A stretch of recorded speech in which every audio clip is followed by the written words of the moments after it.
ఎందుకంటే ఒకప్పుడు అంటే ఎవరు రేవంత్ రెడ్డి కంటే ముందు కాంగ్రెస్ పార్టీ వ్యవహారం చూస్తే కనీసం కాంగ్రెస్ పార్టీ అధికారంలో లేకపోయినా ఒక ఆకారం అనేది కాంగ్రెస్ పార్టీకి ఉంది. కానీ రేవంత్ రెడ్డి పీసీసీ అయిన దగ్గర నుంచి నామరూపాలు లేకుండా పోయింది కాంగ్రెస్ పార్టీ అనేటువంటి వ్యాఖ్యలు మీ పార్టీ నాయకుల నుంచి అంతర్గతంగా కానీ బయట పార్టీ వాళ్ళు అయితే మీకు వ్యతిరేక పార్టీలు ఎవరైతే ఉన్నారో వాళ్ళంతా కూడా వ్యంగ్యాస్త్రాలు విసురుతున్నారు. వాళ్ళకి ఏం చెప్తారు? కాంగ్రెస్ పార్టీ నామరూపాలు లేకపోయింది, నామరూపాలు లేవు, అంతమైంది, కథమైంది అనేది బీజేపీ వాళ్ళు అంటే ఒక అర్థం ఉంటుంది, పర్థం ఉంటుంది. లేకపోతే బీఆర్ఎస్ పార్టీ వాళ్ళు అంటే అర్థం ఉంటుంది. అంటే సొంత పార్టీలోనే వండుకుంటూ సొంత పార్టీని ఉప్పు తినుకుంటూ తిన్నింటి వాసాలు లెక్క పెడితే ఏమంటారు వీళ్ళని? వీళ్ళకి ఏ పేరు వాడాలి వీళ్ళని? దొంగలు అనాలా, ఇంటి దొంగలు అనాలా, లేకుంటే కోవట్లు అనాలా? మీకు అర్థమైపోయింది. కాబట్టి వాళ్ళ వల్ల ప్రయోజనం ఏం లేదు. ఇప్పుడు నేనున్నాడు మళ్ళీ శశిధర్ ఉన్నాడు, ఎంత ఎప్పుడు బయటికి రాడు, ఏసీ గదిలోంచి బయటికి రాడు, మెంబర్షిప్ చేయడు, ఒకవేళ ఎవరన్నా నియోజకవర్గంలో కార్యక్రమాలకు రాడు, ఎప్పుడు ప్రెస్ ముందు కూర్చోబెట్టి కాంగ్రెస్ పార్టీని విమర్శిస్తుంటాడు. అంటే వీళ్ళు ఆల్రెడీ లెక్కలు అడిగితే కోటిలో ఉన్నటువంటి కాంగ్రెస్ భవనానికి ఆస్తులు దానికి సంబంధించిన లెక్కలు అడిగితే అలకపానికి వెక్కుతారు, సమాధానం ఇయ్యరు. గట్టిగా మాట్లాడితే మళ్ళీ కాంగ్రెస్ పార్టీ పైన రేవంత్ రెడ్డి పైన విరుసపడతారు. వీళ్ళంతా ఇట్లాంటి చాలామంది దొంగలు ఇంకా ఒకళ్ళిద్దరు ఉన్నారు. ఆ దొంగలందరూ కూడా బడతాం ఎట్టి పరిస్థితులు రేవంత్ రెడ్డి ఏదో చూస్తున్నాం, ఓపిక పడుతున్నాం మేము కూడా కాంగ్రెస్ కార్యకర్తలు. ఆషామాషి రేవంత్ రెడ్డితో తమాషా కాదు. రేవంత్ రెడ్డికి కాంగ్రెస్ క్షేత్రస్థాయిలో బలం ఉంది. వీళ్ళకి ఏడుంది? టీఆర్ఎస్ పార్టీ బీఆర్ఎస్ పార్టీకి సంబంధించిన టీవీలో ఇంత వాళ్ళే గొట్టం పెట్టేది. కాంగ్రెస్ పార్టీలో ఏం జరుగుతుందా అని చెప్పి అవసరమైతే కాంగ్రెస్ నాయకులు పడగదిలో కూడా వచ్చేట్టున్నారు వీళ్ళంతా.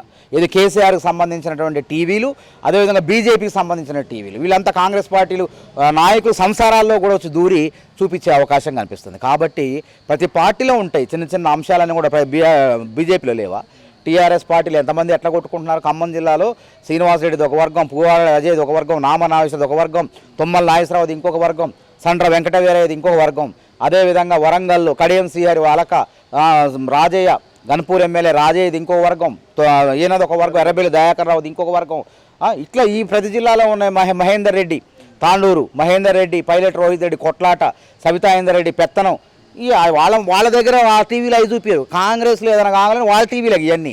కాంగ్రెస్లో ఇగో అసంతృప్తి రాజయ్యింది, కాంగ్రెస్లో గొడవలు కొట్లాటలు, ఇక కాంగ్రెస్ మారదని ఈ టైటిల్ పెట్టి కావాలని చెప్పి బీజేపీ బీఆర్ఎస్ మీడియాకు సంబంధించి మీడియా మొత్తం వాళ్ళ చేతిలో ఉంది. వాళ్ళు కావాలని దుష్ప్రచారం చేస్తున్నారు, కాంగ్రెస్ పార్టీ పైన విషం చెమ్ముతున్నారు. కాకపోతే ఇది ప్రజలు కూడా గమనిస్తారు ఏది సక్రమంగా పరిపాలించింది. ఈరోజు ఇలా బీజేపీ అధికారంలోకి ఎట్లా వస్తుంది? తెలంగాణ రాష్ట్ర ఏర్పాటునే తప్పుబట్టిన నరేంద్ర మోడీ పార్లమెంట్లో. అట్లాంటి తప్పుబట్టిన నరేంద్ర మోడీకి ఓట్లు ఎవడేస్తాడు?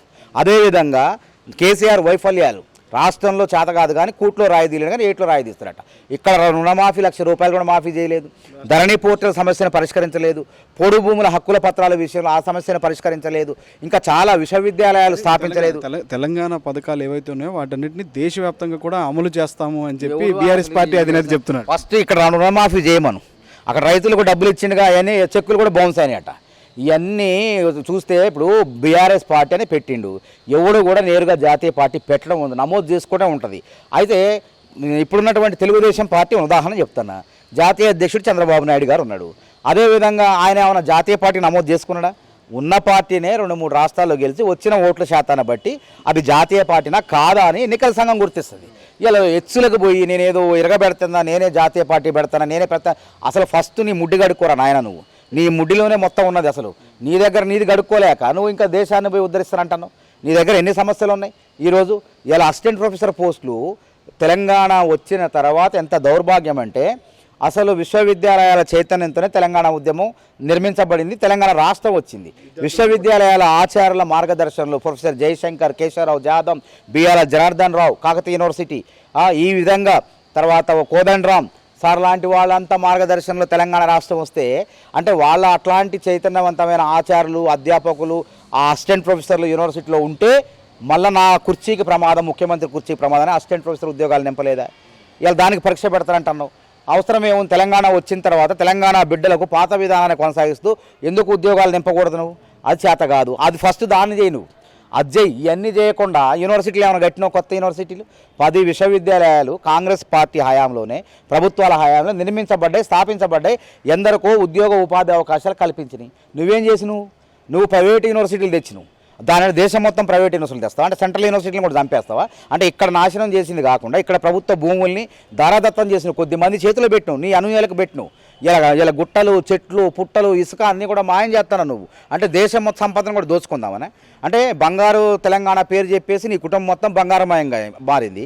బంగారు భారతదేశం అని చెప్పి ఇంకేం చేద్దాం అనుకుంటున్నావు? రాబోయే రోజుల్లో కాంగ్రెస్ పార్టీ పుంజుకుంటుందంట.